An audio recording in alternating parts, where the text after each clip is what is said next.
I'm going to talk on 3 enemies of happiness. This is going to be a brief one. The 3 enemies are assertion, preferences, and particulars. All 3 are enemies of happiness, so let me explain. First of all, assertion. And assertion and preferences are connected, very much so. Basically, all religions teach non-assertion. That means non-assertion is a way to avoid craving, grasping, and attachment. So all of these are enemies to happiness because we project, our mind projects that happiness is in these objects. And it can be people, we can project that we have to have, this person or that person and material things, of course. We see it all the time. So these 2 go together, assertion and preferences. And the first lines of Sung Jiao's famous Song of Enlightenment says, "The great way is not difficult for those who have no preferences." And assertion and preferences go very much together, and they destroy happiness. Because when we seek to fulfill our preferences and assert ourselves to get them, we're really ignoring something that's going on inside, because what we really want is always provided. What we need is always provided. And that's very different from saying what we want is always provided. What we need is always provided. So if we want to have peace of mind, we have to accept what comes our way by chance, naturally. And learn how to say, good enough, it's fine. Because, and that comes from contemplating the nature of the mind. Because as long as we are bullied by our, desire and greed to seek preferences, what we would prefer to have, and assert ourselves to get and ignore what we already have.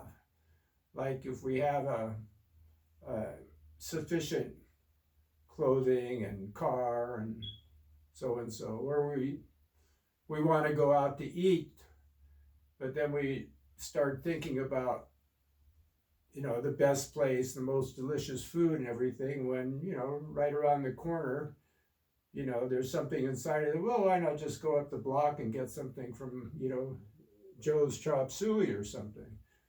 So we argue against that because we want to eat at the Ritz-Carlton or something. So then when we're done eating, we think, oh, I should have gone to the Chop Suey joint. Why did I have to blow $50 when I could have gotten something for $5? So this is a game the mind plays all the time.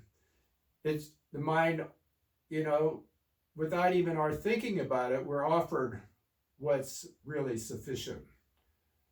Whatever we possibly desire and need, a pathway presents itself every single time. That's the nature of life and the nature of the mind. And when we build upon that and say, well, yeah, that's good, but wouldn't it be nicer to have such and such, or live in such and such a place? When I used to surf, this game was really apparent. Like, I'd be surfing at one place, having an okay time, and then somebody would paddle out and say, hey, did you hear the surf at such and such a place is really, ripping right now, why don't we go there?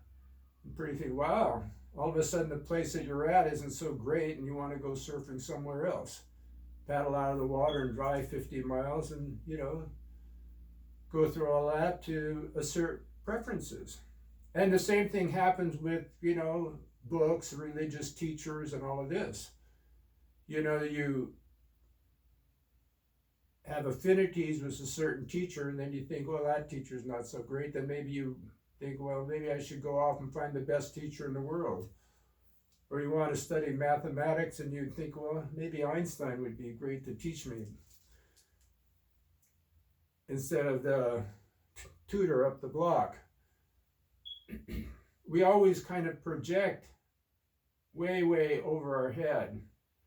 We want more than is offered.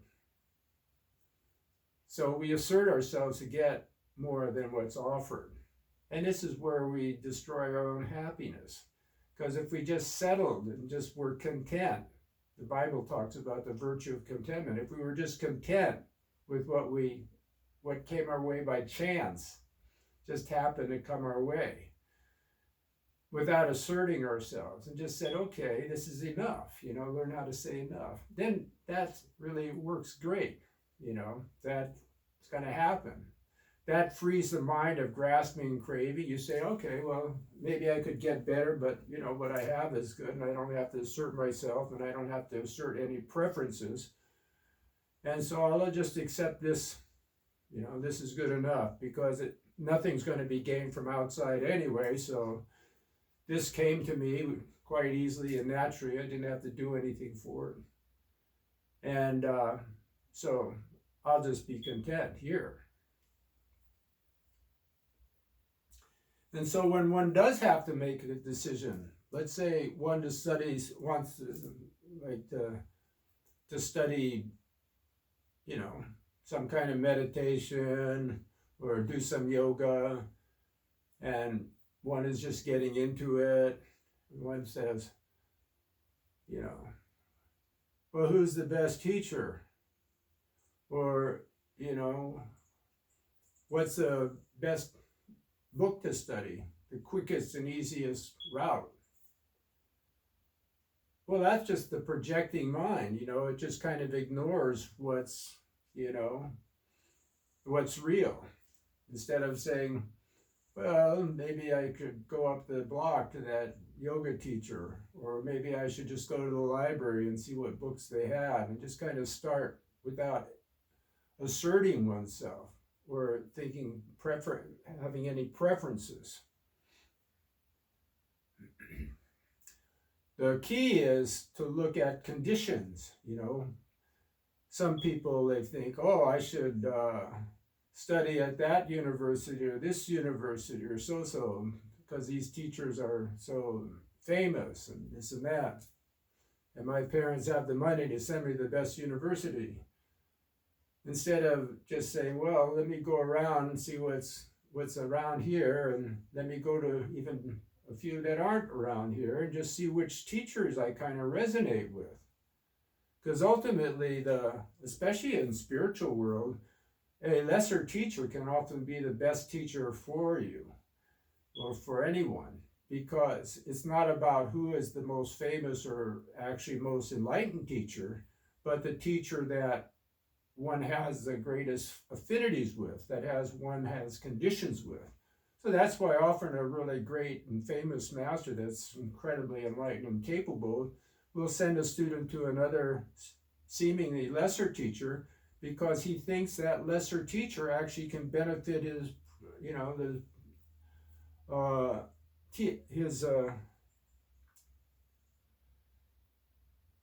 student more. So he'll send him off to another teacher. And that teacher will benefit him more than a great enlightened hero, because that student has conditions elsewhere, and that great teacher recognizes that. The same with books. If we want to study any field, but if we want to study Buddhism, we just kind of look at some books and just see what looks okay, and then just barrel into that and try and understand it without jumping around to one or another. And the same with practices. Don't ask what's the most advanced practice. Just do some beginner practice, because any practice, even just following the breath, can lead to incredibly high states, because it's not based on the practice itself, but what you put into it. So the other enemy of happiness of the three, assertions, preferences, the other is particulars. Particulars are really terrible enemies. You have a assert, that is not quite the one you want, but it'll do. But you want to get something that's exactly what you want. That's dwelling on particulars. Like you waxed your car, but there's one spot that you kind of didn't do so good, so you go out and buy new wax to get that spot. You can't let it go. Basically, dwelling in particulars is not being able to let something that catches your mind go, free yourself from it. You do things because something inside you is dwelling in some kind of particular that you want to satisfy. You want to get. Basically, it's not that you want to satisfy that particular by obtaining it or doing it or whatever. It's that particular has you hostage and telling you that unless this particular thing is done, then it won't leave you at peace. So the particular stays in your mind until you figure, you release yourself from it. The problem with particulars is they fool you into thinking, well, when this particular is done, then there's not going to be any others. And they do this serially throughout people's life. So they have people running around grasping and craving, shopping for this particular food or that particular dress or this particular car or this particular kind of car wax or this particular kind of soap and this particular kind of shoe, this particular kind of hiking boot, until they're drive mad.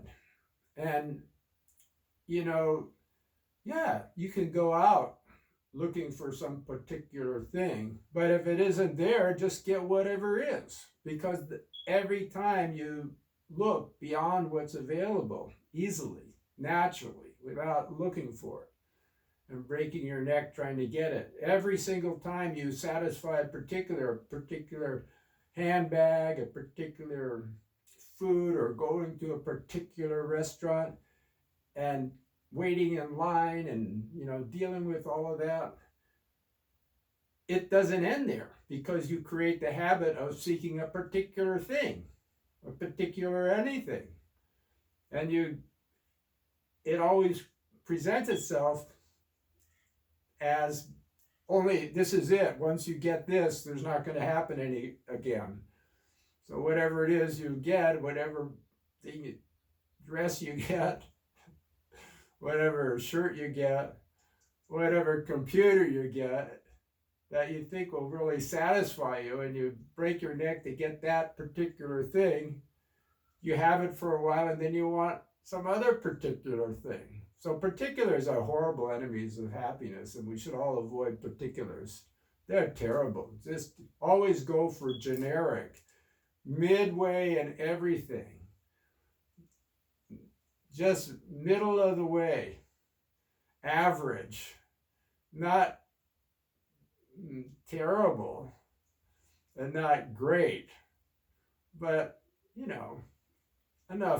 It's enough to get by, and people won't notice that you're lacking anything, and they won't think you've got something great. So that's the 3 enemies of happiness. Avoid them. Assertion is terrible, and particulars are terrible. Preferences are the worst.